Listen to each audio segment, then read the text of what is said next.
أمرنا بالصيام والقيام، الذي أمرنا بالجهاد والرباط إلى يوم المعاد.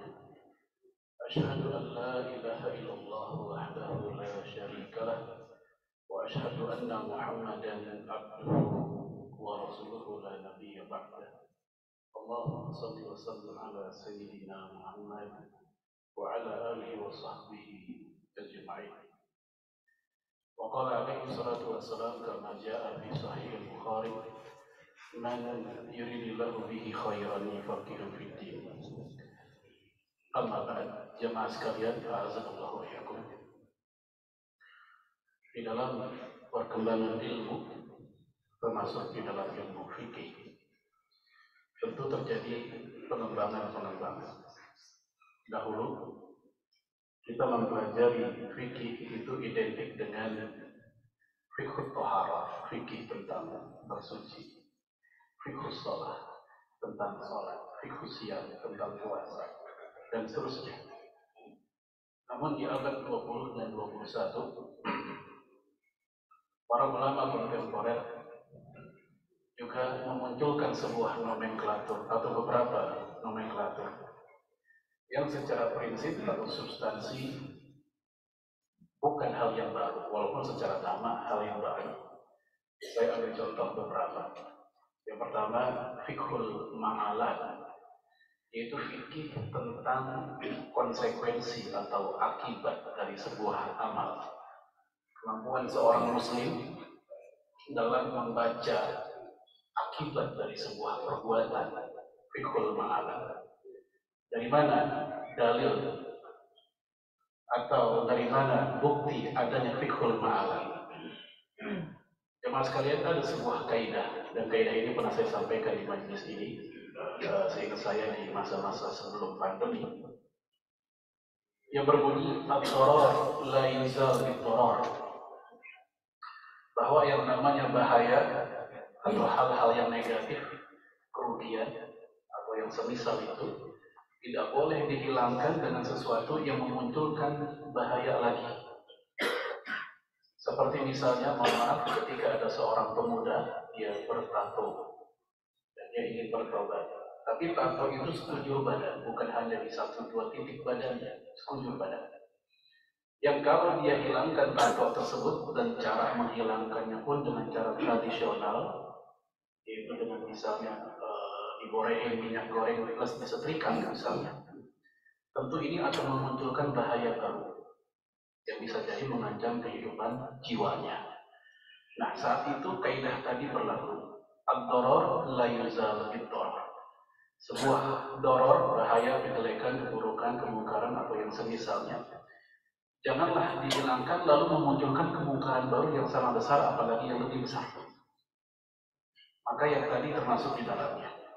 Sering orang kita mengatakan cara menghilangkan bau jengkol dengan makan petai. Kadang itu kan buat bercandaan. Namun dengan kaidah tadi itu tertolak sebenarnya. Jemaah sekalian, itu nanti fiqhul ma'alat. Adapun bukti di dalam sejarah, ketika Ibnu Taimiyah di masa kekuasaan atau penjajahan Ahmad Khulafaul Khan, dia cucu dari Genghis Khan. Ya, beliau saat itu walaupun sudah Islam, rakyat Tartar ini, dan pasukannya pun juga sudah masuk Islam, namun mereka masih tetap sadis dengan sesama Muslim. Ketika mereka sedang rame-rame mabok, minum minuman keras, Ibnu Taimiyah dengan murid-muridnya lewat dan didiamkan saja, enggak diapa-apain, enggak amar ma'ruf nahi munkar, misal tidak, dicuekin aja. Lalu muridnya bertanya, kenapa Anda diam saja? Biasanya Anda tegas dengan yang kayak beginian, ini tumben temanya. Maka beliau pun mengatakan, biarkan mereka mabuk, yang dengan mabuk itu mereka ada 2 kesalahan, yaitu mabuk itu sendiri, lalu kemudian dia meninggalkan sholat. Tetapi kalau kita tegur dia, ya kita nahi mungkarkan begitu, yang membuat mereka marah, maka dosa mereka bisa bertambah. Itu yang ketiga, mereka membunuh kita. Maka ketika kita melakukan aksi ingkarul mungkar, tapi kemudian muncul dampak setelah itu kemungkaran baru yang lebih besar, lebih banyak dan lebih berkepanjangan, justru itu lebih baik diamkan saja. Itulah sikap beliau. Nah, ini namanya fiqhul ma'alah. Nah, jamaah sekalian, contoh terkini, gara-gara misalnya ada seorang pemuda membaca sebuah hadis, hamiru wa safiru wa khalifu bil majus, merahkanlah rambut kalian, kuningilah rambut kalian, dan berbedalah dengan majus misalnya. Nah, ini hadis langsung dipraktekkan si pemuda ini, bahkan mungkin bukan hanya seorang pemuda, seorang ustadz misalnya, dia langsung memerahkan rambutnya atau menguningkan dan juga jenggotnya misal. Sementara masyarakatnya atau jamaahnya atau orang kampungnya belum teredukasi tentang kesunahan tersebut, mereka masih terasing. Yang kalau langsung dipraktekkan dan dia tampil di masyarakat dengan rambut kayak begitu, yang muncul adalah fitnah. Ustaz kenapa jadi alay begini? Itu pikiran mereka. Akhirnya ketika si ustaz ini klarifikasi, ini sunnah. Lalu mereka akan bertanya, emang ada sunnah kayak gitu? Akhirnya yang diolok-olok bukan ustaznya, tapi sunnahnya. Itulah kemudian kata Imam Ibnu Abdul Bar, bisa jadi memang ada sunnah-sunnah Nabi di zaman tertentu kita enggak jalankan dulu, bukan karena kita tidak mau menjalankan, karena faktor masyarakat yang belum terdidik tadi. Penundaan ini bukan karena kita tidak ingin menjalankan, karena tadi meminimalisir potensi munculnya fitnah yang lebih besar. Sekali lagi jemaah sekalian, itu namanya fiqhul ma'alah. Yang kedua, ada juga para ulama mengistilahkan dengan fiqhul waqi', yaitu pemahaman kita terhadap zaman kondisi realita waqi', atau kadang diistilahkan sifatul asar. Pemahaman seseorang muslim, apalagi seorang ulama, harus tahu kondisi masyarakat, kebiasaannya, budayanya. Saya ambil contoh, ada sebuah hadis yang relatif familiar, mungkin jamaah juga sering dengar, dalam hadis Sahih Muslim, ketika seorang pemuda, ABG lah atau remaja, lagi makan, lalu kata Rasulullah, ya gulam, samillah, wahai anak, wahai bocah, makanlah dengan baca bismillah. Wakul biyamini, dan makanlah dengan tangan kananmu. Wakul mimma yali, dan makanlah yang terdekatmu. Nah, jemaah sekalian, kalau kita pahami hadis ini secara harfiah, secara zahiriyah, tekstualis, sementara bapak-bapak lagi ngumpul makan rame-rame sama teman-temannya, dan yang paling dekat sama kita adalah kobokan dan acar sama sambal. Lalu kita mau ngambil ayam yang jauh, kita mau ngambil sayur yang jauh, kesukaan kita jauh-jauh semua. Kita mau ambil, teman kita baca hadis tadi, ngomong ke kita, kul mimma yali, makan yang deketan. Ya, akhirnya kita pun, ya Allah, gua kobokan lagi. Ternyata jamaah sekalian, hadis ini mesti dilihat realita budaya makan di masa dulu ketika hadis ini muncul.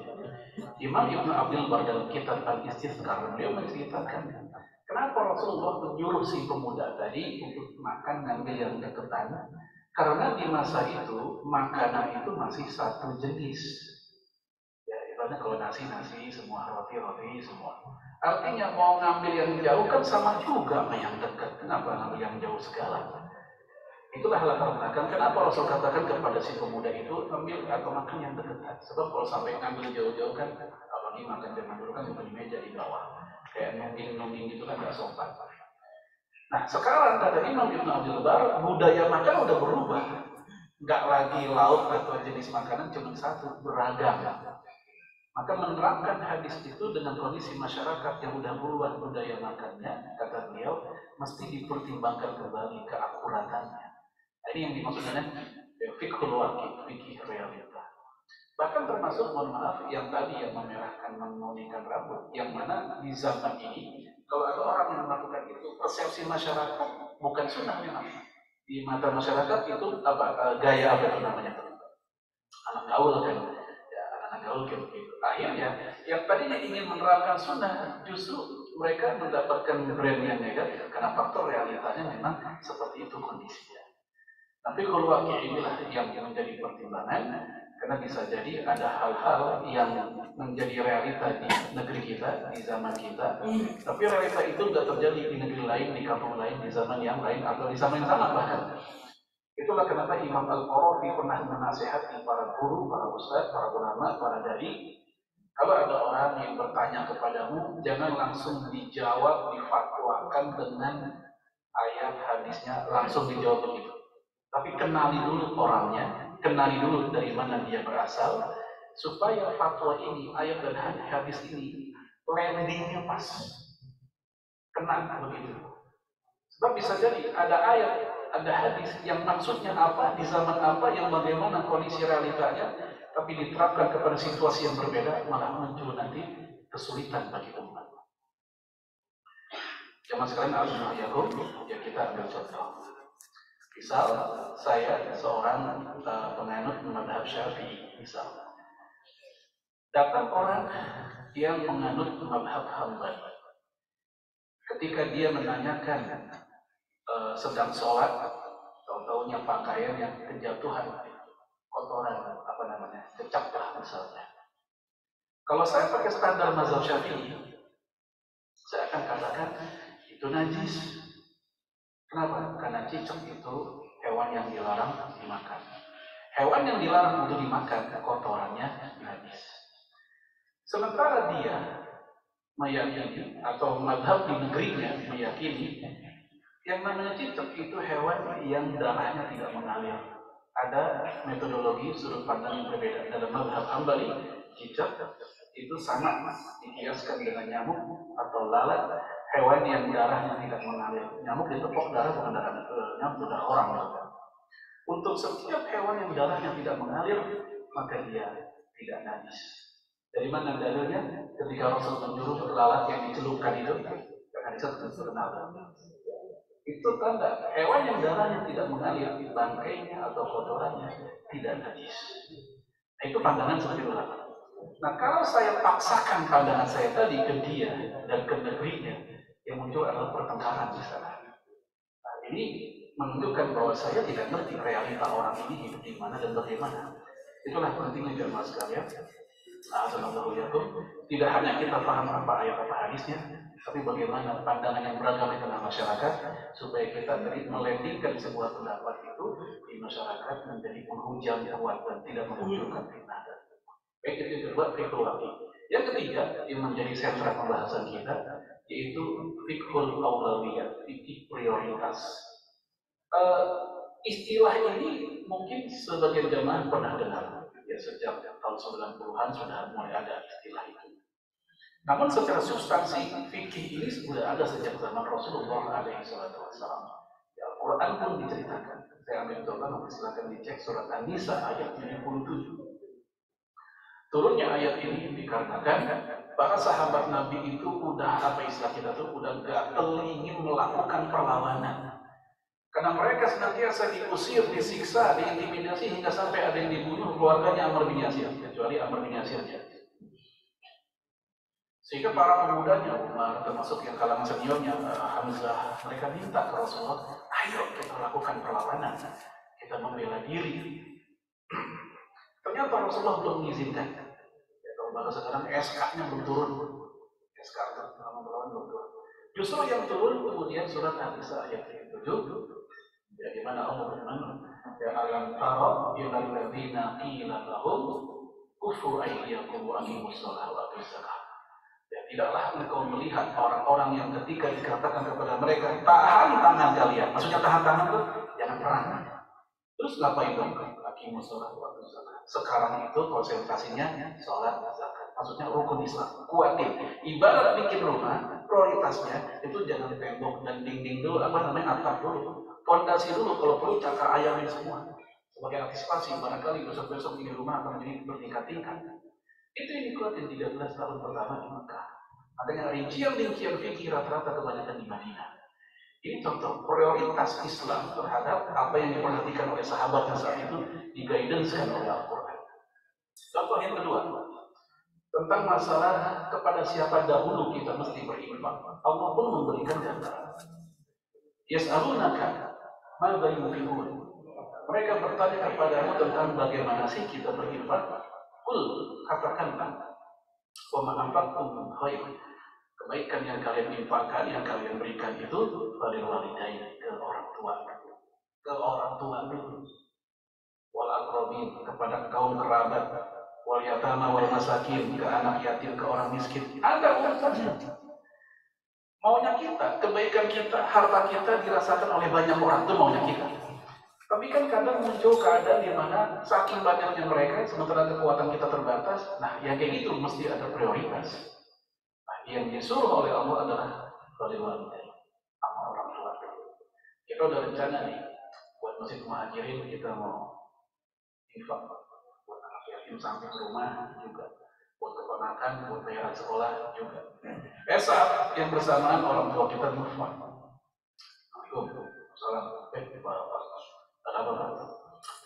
Mesin air di rumah rusak. Bisa betulin kan? Berapaan Pak? 7 juta. Kok mahal 7 juta sama toren-torennya? Nanti sama torennya juga. Kita udah mikir 7 juta, Bang, rencana buat ini. Kita nggak jadi.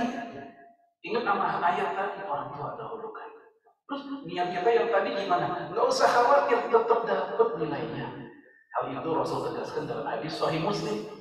Man hamma bihasanatin falam ya'malha kutiba lahu bihasanatin kamilah. Siapa yang udah niat pengen melakukan kebaikan lalu nggak jadi dilaksanakan karena tadi dia ngurus yang lain yang lebih utama tadi, tetap kata Nabi Allah kasih dia kebaikan kamilah, sempurna. Dalam hadis yang lain, hadis At-Tabrani dengan sanad yang terpercaya, Rasul mengatakan niatul mu'min khairun min amali. Niat seorang mukmin itu lebih tajam, lebih bagus, lebih baik dibanding perbuatannya. Bahkan fisiknya lagi sholat tetapi niatnya enggak sholat, dia bukan sholat, lagi olahraga, dia gerak-gerak. Fisiknya sedang haji tapi niatnya tamasya, jalan-jalan, dia bukan haji namanya. Fisiknya sedang puasa tapi di hati enggak ada niat puasa, nah ya dia ngurusin badan. Maka niatul mu'min khairun min amali. Baik. Ini contoh dalam Al-Quran, ya ayat-ayat yang menceritakan prioritas. Sekarang dari hadis. Dalam hadis pun juga demikian. Ini buat wanita, bapak-bapak bisa sampaikan hadis ini ke kaum wanita. Dalam hadis Imam Muslim dari Abu Hurairah, Rasul mengatakan, la tasubul mar'ah wa ba'luha syahidun illa biiznihi. Janganlah seorang wanita berpuasa, itu puasa sunnah, wa ba'luha syahidun, sementara suaminya menyaksikan dia, maksudnya ada di rumah. Kenapa di sini di hadis ini Rasul menggunakan kata ba'l, pakai ain, ba'l, ya, bukan pakai kata zawj, suami. Ya, sebenarnya ba'l ini maknanya lebih spesifik dari sekedar suami. Apa? Mohon maaf, yaitu laki-laki pasangan hubungan suami istri. Ketika Rasul menggunakan istilah ba'luha, itu laki-laki pasangan hubungan suami istri, yaitu suami maksudnya. Itu tanda maksudnya, kali suaminya ketika Anda sedang berpuasa, dia ada perlu dalam masalah itu. Sehingga Rasul katakan, jangan, la tasumul mar'ah. Kenapa? Sebab kalau sekedar ngopi, laki bisa bikin kopi sendiri. Sekedar masak, laki bisa masak. Tapi sekarang bisa pakai ini, bisa mesen-mesen. Ya. Tapi kalau urusan hubungan suami istri, kan nggak mungkin diwakili orang lain. Nggak mungkin diwakili perempuan lain, harus istrinya. Itu yang halal, nggak ada yang lain. Maka Rasul bilang, jangan. Kenapa? Karena akan beradu kepentingan sunnah dan wajib.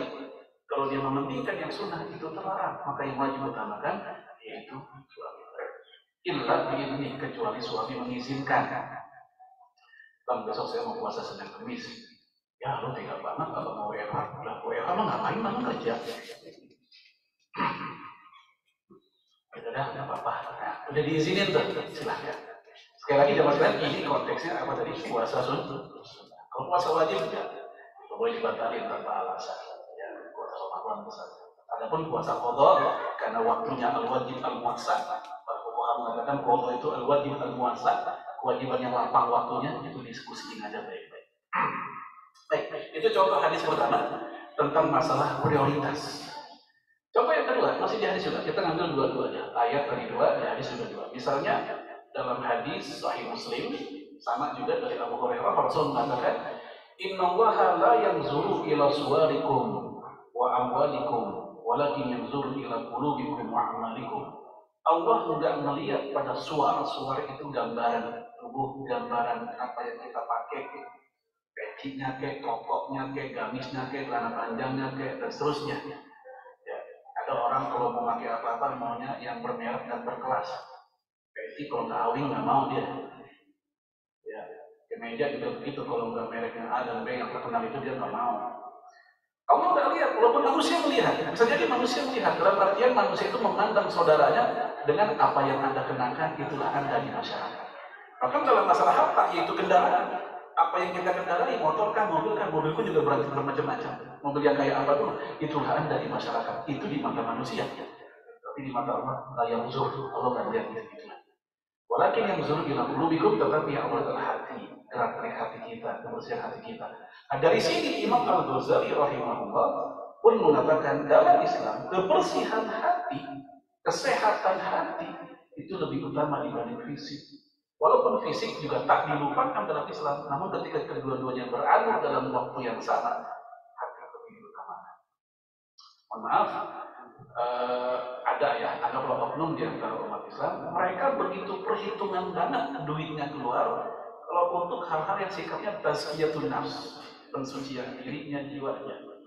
Tapi begitu gampang ngeluarin duit kalau urusan kesehatan fisik. Dia punya dokter pribadi, bulanan, iuran, nge-gym juga ada. Bahkan dia bikin perkumpulan goeser. Ya. Bahkan dari mulai helm sampai sepatunya ketika dia hari menggoes, itu bisa keluar belasan juta. Helm 500.000, sepatu 300, kaos atas sama bawahan sesetel anggaplah 400, bedanya belasan juta. Begitu anak minta duit bayaran TPA, Pak, TPA belum bayar 2 bulan. Apa kata dia? Orang ngaji lu duit mulu, begitu katanya. Padahal TPA hanya mungkin seikhlasnya aja. Itu pun bukan dalam rangka untuk mengkayakan gurunya, sekedar supaya dapurnya ngebul. Tapi komentarnya seperti itu. Namun untuk yang seperti tadi, dia selalu keluar duit. Sama, maaf, kadang keperluan istri pun juga begitu. Ini duit mulu ya. Tapi begitu dia keperluan pribadi, gampang banget keluar duit. Dia punya hobi tertentu, untuk keluar duit itu mudah. Tapi keperluan yang lebih mendesak, ya, mohon maaf, seperti perang untuk mengeluarkan. Maka ini salah dalam fikul aulawiyah. Baik, teman sekalian, itu dalam hadis. Sekarang kita masuk ketiga, yaitu perilaku sahabat. Ayat sudah, hadis sudah, sekarang perilaku sahabat. Dalam kitab Sahih Bukhari, ketika Ibnu Umar sedang ihram, kedatangan seorang pemuda yang bertanya dari Irak. Pemuda ini, apa hukumnya membunuh lalat, az-zuban, lalat? Lalu Ibnu Umar bertanya, "Min aina anta? Kamu dari mana?" Dia menjawab, "Ana Iraqiyun, saya orang Irak." Ketika tahu itu orang Irak, mukanya Ibnu Umar langsung berubah. Kata Ibnu Umar, "Ahlul Irak, orang Irak. Ya, yas'aluna 'anil dzubab." Mereka bertanya tentang apa hukum membunuh lalat. Wa yaquluna ibnati Rasulillah alaihi salatu wasalam. Padahal di depan mata mereka cucu Nabi terbunuh, tapi mereka tidak menanyakan. Apa maksudnya? Lalat mati ditanyain. Orang mati kok nggak ditanya? Dan ditambah lagi yang mati ini orang bukan sembarang orang. Ini cucu Rasul Husain di Irak, di Karbala. Dan peristiwa itu belum lama kejadiannya. Maka itu Umar heran banget sama ini orang. Lalat mati ditanya apa hukumnya, tapi pembunuhan kepada cucu Rasulullah, yaitu siapa? Al-Husain radhiyallahu anhu, kok dia nggak mau nanya apa hukumnya?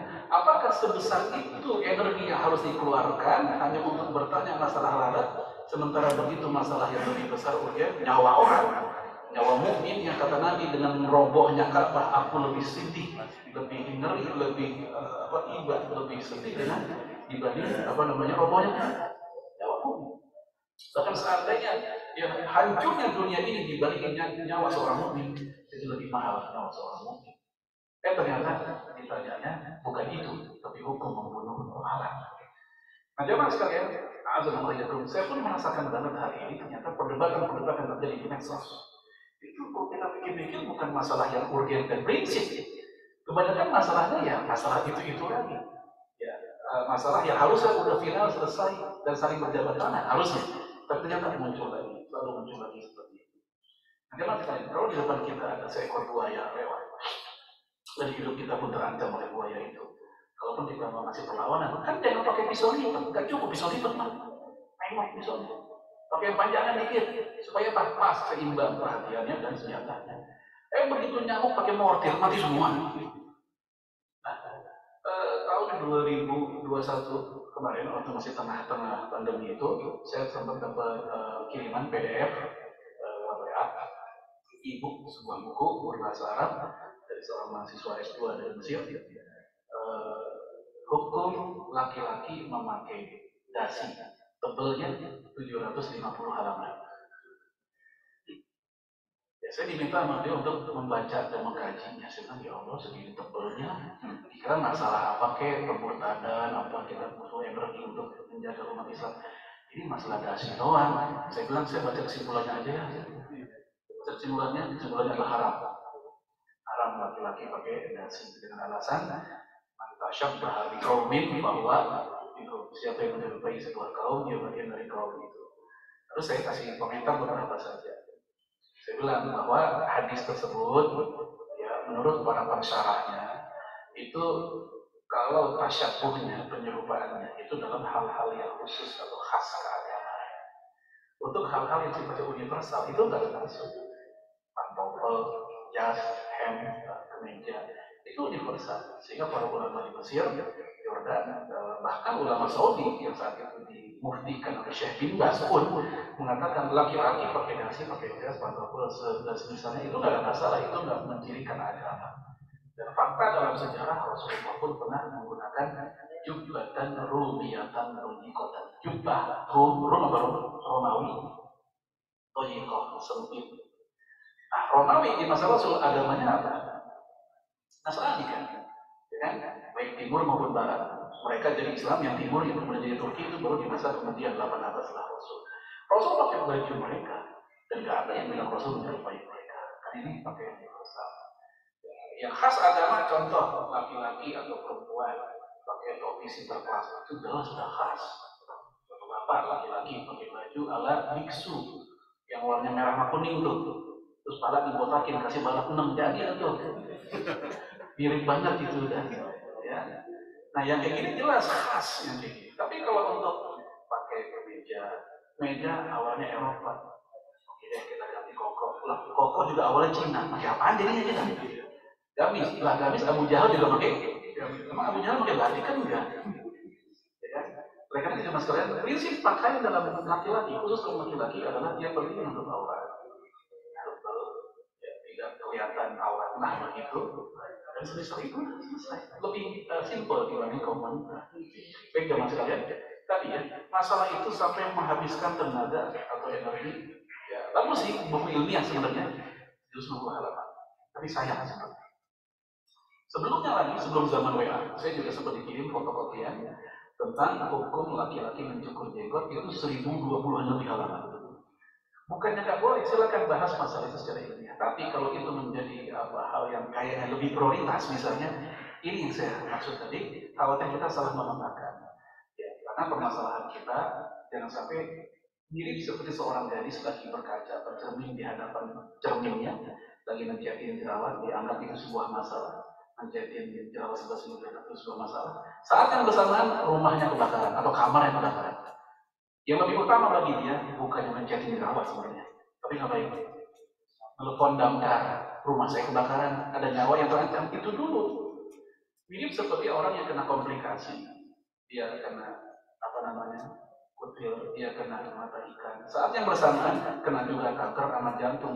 Dokter ngobatin, dokter yang cerdas kan nggak mungkin ngurusin kutil dulu. Sampai begitu banyak alatnya, dikira mau ngapain? Ngurusin kutil.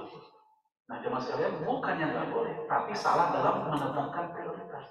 Fikul aulawiyah. Baik, kembali ke tadi. Fikih aulawiyah pemahaman kaum salaf ternyata luar biasa. Mereka begitu tegas supaya umat Islam perhatian dengan yang mulia. Yang kedua, Ibnu Abbas, tadi kan Ibnu Umar. Ibnu Abbas sedang ngumpul dengan para sahabat. Lalu datang seorang pemuda dengan wajah merah, ketahuan lagi marah. Kemudian dia bertanya tentang seorang yang membunuh, kemudian dia bertobat, membunuh seorang mukmin, lalu dia bertobat. Apakah tobatnya diterima? apakah taubatnya diterima. Ibnu Umar nggak langsung jawab, dilihatin dulu doa. Setelah itu baru dia bilang, wah nggak diterima, ilanah kecuali neraka. Falamma dhahaba, nah ketika si pemuda itu pergi, faqala lahu julasa'uhu, maka orang-orang yang lagi duduk bareng bersama Ibnu Abbas berkata kepada Ibnu Abbas, kata mereka, kenapa fatwanya kok berubah? Kemarin kau katakan kepada kami orang yang membunuh lalu tobat makbulah, Allah terima. Kok sekarang nggak diterima? Mabalah atau yaum, memang ini hari ada apa sih? Kok bisa berubah jawabannya? Lalu kata Ibnu Abbas, emang kalian nggak lihat itu orang? Ya, wa rajulun mughdabun yuridu ayyutula mu'minan. Dia seorang laki-laki yang sedang marah. Dia pengen membunuh seseorang. Maka saya jawab tidak diterima. Tujuannya apa? Jawaban itu supaya dia mengurungkan niatnya membunuh orang. Coba kalau dijawab, iya diterima tobatnya, jadi bunuh orang. Inilah kecerdasan atau daya pandang yang jauh dari Ibnu Abbas yang saat itu nggak dilihat oleh sahabatnya yang lain. Dia rela meninggalkan pendapat yang ideal atau jawaban yang ideal. Ya kan idealnya kan diterima tuh tobatnya, kan itu jawaban yang ideal yang benernya gitu. Tapi dia rela tinggalkan jawaban itu demi menjaga nyawa seorang mukmin yang terancam oleh laki-laki tadi. Maka jemaah sekalian, hari ini di zaman ini kita butuh banget pemikiran-pemikiran seperti ini supaya kita nggak salah langkah dan nggak salah tenaga. Karena berpikir kecil dengan berpikir besar, energi yang dikeluarkan sama juga ternyata. Maka lebih baik berpikir yang besar saja. Walaupun bukan berarti kita meremehkan yang kecil-kecil tadi. Baik, kemudian sebagai penutup, setelah ayat, hadis dan perilaku para sahabat, ingin saya sampaikan beberapa kaidah. Kaidah pertama, al-ilmu qabla al-qaul wal amal. Prioritaskan ilmu sebelum perkataan dan perbuatan. Ini prioritas. Mau apapun, termasuk nge-share berita di WA. Ilmu dulu, bener nggak nih berita? Sahih nggak? Valid nggak? Otentik nggak? Kalau gosip atau apa, malu kita juga. Reputasi kita jatuh di grup. Apalagi kalau kita nyebar sampai ke 5 grup.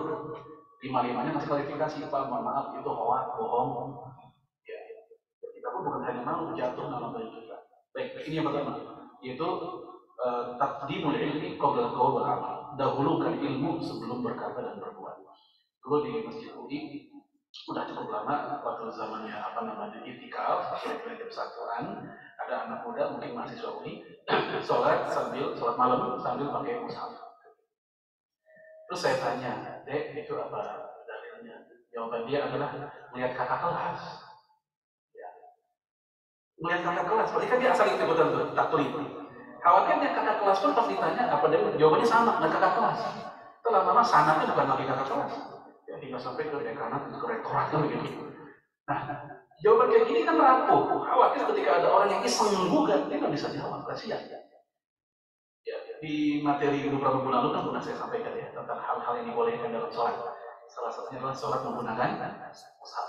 Dalilnya adalah hadis Bukhari dari Zakwan. Zakwan, pelayan Rasulullah, saat itu diminta oleh Aisyah untuk jadi imam ibu-ibu tarawih, dan Zakwan tidak punya hafalan yang cukup banyak, maka dia pun menggunakan mushaf. Lalu Anas bin Malik pun juga menggunakan mushaf, dan yang membolak-balikannya adalah anaknya sebagai asistennya di situ. Nah, ini menjadi dalil buat 3 mazhab sholat menggunakan mushaf boleh, kecuali mazhab Hanafi yang lumayan keras, mereka melarang bahkan mengatakan batal karena ada aktivitas bolak-balik tadi yang merupakan aktivitas di luar sholat menurut mazhab Hanafi. Imam Syafi'i mengoreksi mazhab Hanafi dengan mengatakan aktivitas bolak-balik tadi tidak selalu diperlukan, tergantung ayat yang dia baca sedikit atau banyak.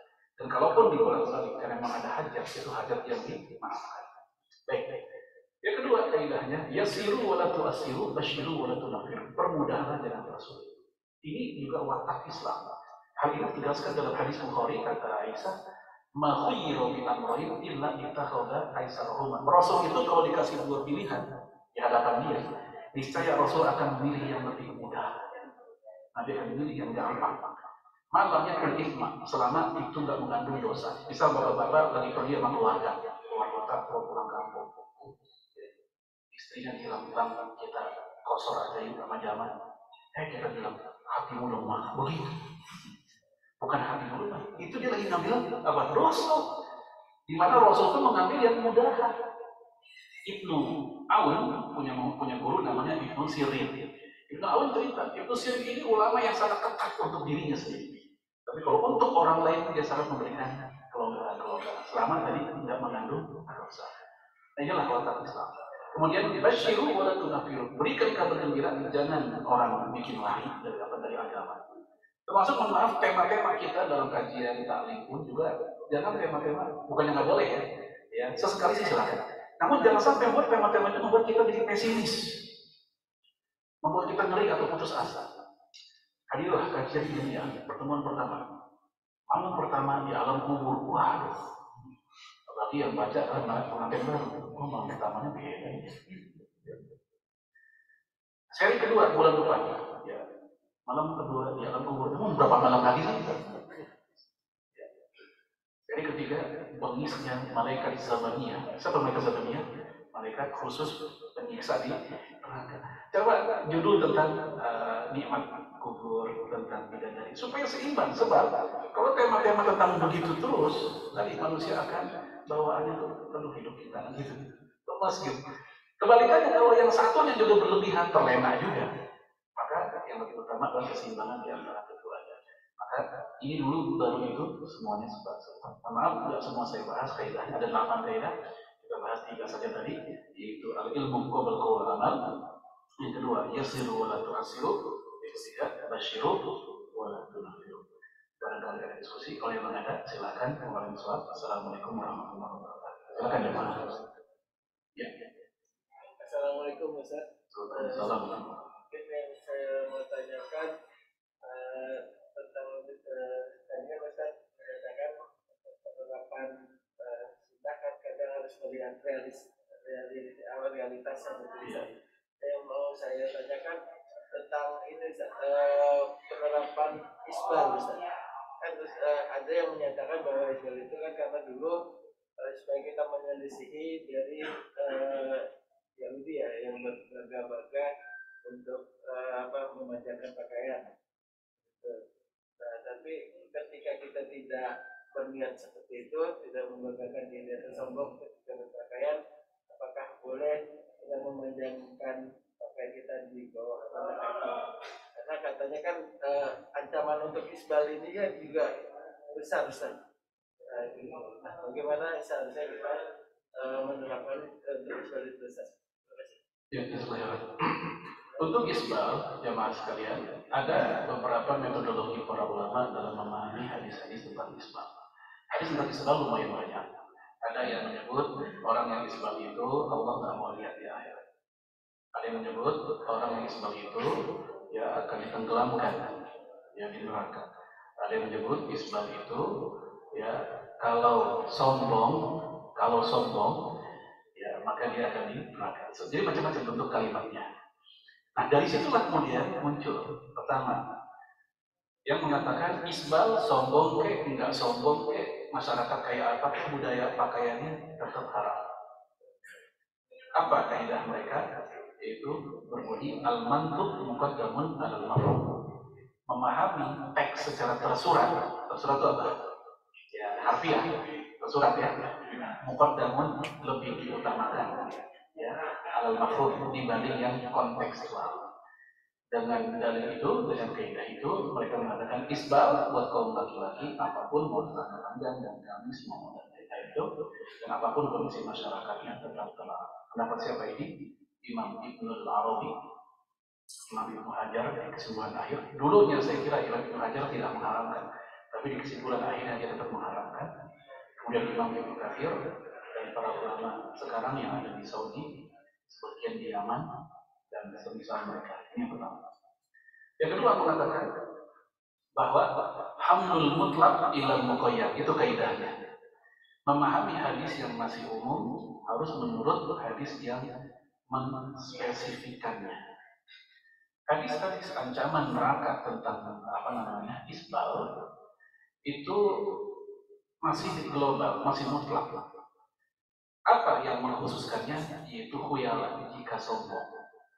Hal ini berdasarkan keterangan dari hadis Bukhari, yaitu ketika Abu Bakar As-Siddiq kedodoran gamisnya hingga sampai menutupi mata kakinya. Ketika dengar hadis kayak gitu, Abu Bakar bilang, ya Rasul, saya kedodoran, saya sampai di bawah. Lalu kata Rasulullah, lasta minhum. Kamu kan nggak termasuk kayak mereka, kayak yang khuyala, yang sombong itu. Nah dari situ kata kelompok yang kedua, ini tanda kecaman-kecaman dalam hadis tentang isbal itu, mau neraka, mau ini itu terikat oleh alasan, oleh ilah hukum yang bernama khuyala. Ini kelompok kedua. Pendapat siapa ini? Imam Abu Hanifah. Abu Hanifah rahimahullah dia pernah pakai mantel itu sampai menggeser ke tangan. Ini dikisahkan oleh Imam Ibnu Muflih dalam kitab Al-Adab Asy-Syari'iyah. Lalu kemudian muridnya nanya, Pak, kan kita nggak boleh pakai baju kayak gini. Lalu kata Abu Hanifah, betul, kalau sombong, walasna minhum, dan kita kan nggak kayak gitu. Maksudnya kita pakai yang pakai aja, nggak mikirin macam-macam. Ini pendapat Abu Hanifah. Dan ternyata ini dari kalangan salaf yang mendukung adalah seperti Umar bin Abdul Aziz. Beliau pun juga mantelnya sampai di bawah mata kaki. Umar bin Abdul Aziz. Kemudian di abad selanjutnya seperti Imam Ahmad bin Hanbal, ada dua riwayat dari Imam Ahmad. Beliau termasuk yang mengatakan haramnya isbal itu kalau khuyala, kalau sombong. Kalau nggak sombong nggak apa-apa. Ibnu Taimiyah pun juga punya pendapat yang mirip dengan ini. Haramnya isbal itu karena kesombongan. Baik, itu pendapat yang kedua yang mengatakan boleh. Pendapat yang ketiga mengatakan makruh. Pendapat siapa? Imam Syafi'i, Imam Nawawi, Al-Qadiyah, Ibnu Abdul Bar. Mereka memilih pendapat yang mengatakan makruh. Adapun rata-rata ulama Al-Azhar, mereka ikut pendapat yang membolehkan. Karena mereka melihat pada yang tadi antum bilang. Karena saat itu pakaian nyulur ke bawah itu pakaian kesombongan orang-orang luar, majusi ke siapa ke. Nah, supaya kita berbeda dengan mereka, maka Rasulullah memerintahkan supaya mengangkat, supaya berbeda dengan mereka. Jadi kesimpulannya, ada 3 pendapat dalam masalah isbal ini. Lalu 3 pendapat ini dikomentari oleh Syekh Muhammad Shalih Al-Munajjid, murid dari Syekh Utsaimin, bahwa mayoritas ulama ada bertahrim, tidak mengharamkan. Karena 3 pendapat ini kan berarti yang mengharamkan sepertiga kan gitu. 2/3-nya tidak mengharamkan. Lalu kata para ulama di Mausu'ah Al-Fiqhiyah Al-Kuwaitiyah itu mayoritas mengatakan makruh. Nah, gimana kita solusinya? Nah, untuk yang meyakini isbal itu haram atau makruh, maka lebih baik memang jangan isbal. Bagi yang meyakini seperti itu dalam rangka ihtiyat atau kehati-hatian. Bagi yang meyakini, bagi saya boleh saja, saya ikut pendapat yang membolehkan karena melihat tadi dalil-dalilnya, kemudian perilaku sebagian salaf juga, maka silahkan dan dia pun tidak diingkari sebagaimana yang satu juga tidak diingkari. Karena memang kalau masalah fikih, sikap kita seperti yang dikatakan oleh Sufyan Ats-Tsauri, idza ra'aita ar-rajul ya'malul amal qad ukhtilafa fi fa anta tara ghairan fala tanhar. Jika engkau melihat saudaramu mempraktekkan sebuah perbuatan yang masih diperselisihkan, sementara engkau punya pendapat yang lain atau dia, maka jangan engkau mencegahnya, jangan engkau larang dia. Nah, kayak gitu dalam menyikapi perbedaan fikih para ulama kita, orang Islam. Cukup. Ini tadi terkait yang memudahkan. Kebetulan kemarin saya punya anak, tangannya ada headset lah. Jadi bungkus dong. Terus dia nanya mau sholat gimana? Nah, saya ngeblank nih. Kalau dikit mungkin kan memang ya dimaafkan gitu saja. Artinya ketika membantu tangan dulu. Cuma ketika ini anak saya kan tangannya mungkin kalau dibuka nggak apa-apa, tapi benar buat menguatkan sendinya karena kan ada. Jadi saya suruh akhirnya ini jadi pendapat saya nggak nyari pendapatnya dulu nih salahnya. Saya bilang ya udah yang kelihatan aja di basuhnya tadi. Kalau mendapat ya. Untuk kondisi tubuh kita, tubuh anggota wudhu yang tidak bisa dibuka atau sulit dibuka karena ada hajat tertentu, karena faktor penyakit luka atau patah tulang dan semisalnya, boleh bagi dia ketika wudhu untuk diusap bagian atasnya. Jadi kalau dilepas penyakitnya semakin lama atau semakin parah, maka boleh bagi dia tetap dibungkus atau dibidai atau apalah istilahnya itu, kemudian diusap bagian atasnya. Ya, dengan air wudhunya. Dalilnya dari mana? Yaitu ketika Rasulullah SAW mengusapkan sorbannya sendiri ketika itu wudhu Rasulullah tanpa membasuh ubun-ubunnya. Rasul pernah dengan masukin tangan ke rukunnya, pernah juga mengusap sorbannya doang. Kemudian istri Rasulullah Ummu Salamah pernah juga wudhu dengan mengusap bagian atas jilbabnya tanpa memasukkan. Mungkin saat itu ada udur, mungkin banyak laki-laki yang nggak bisa buka begitu. Ya, seperti itu. Maka ini menjadi dasar tentang bolehnya seseorang ketika tangannya luka lalu diperban, maka dia wudhu dengan cara diusap bagian atas itu. Rata juga. Rata juga. Iya, sampai ini, sampai siku juga. Walaupun dia di bidanya segini doang, tetap dia sampai ini. Karena ilal marofik. Bagian perbannya itu perlu diratain airnya juga. Iya, betul. Usap juga.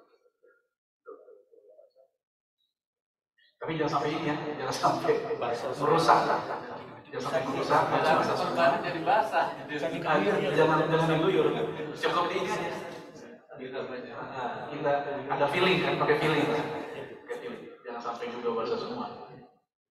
Kalau yang seperti tadi kan kalau untuk yang memakai sepatu kan kondisinya sebelum memakai sepatu harus sudah berwudu. Kalau untuk yang tadi kalau sebelumnya belum berwudu boleh langsung. Nah, untuk yang udah suci sebelum pakai perban, ya, dalam mazhab Syafi'i sholatnya tetap sah, nggak perlu iadah, nggak perlu diulangi. Ya.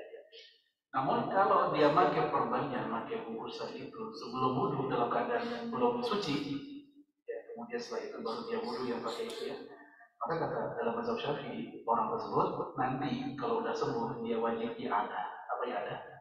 Mengulang sholatnya. Nah, apakah tadi merasa yang tadi itu hanya untuk as-sholah lil hurmati waktu, untuk menghormati waktu. Itu dalam fikih mazhab Syafi'i ya. Tapi kalau dalam fikih mazhab yang lain mengatakan itu sudah cukup. Itu sudah cukup, nggak usah diulangi lagi. Karena syarat-syaratnya sudah terpenuhi, yang penting dia sudah melakukan sesuai SOP toharohnya, maka menurut mazhab jumhur itu nggak usah diulangi lagi.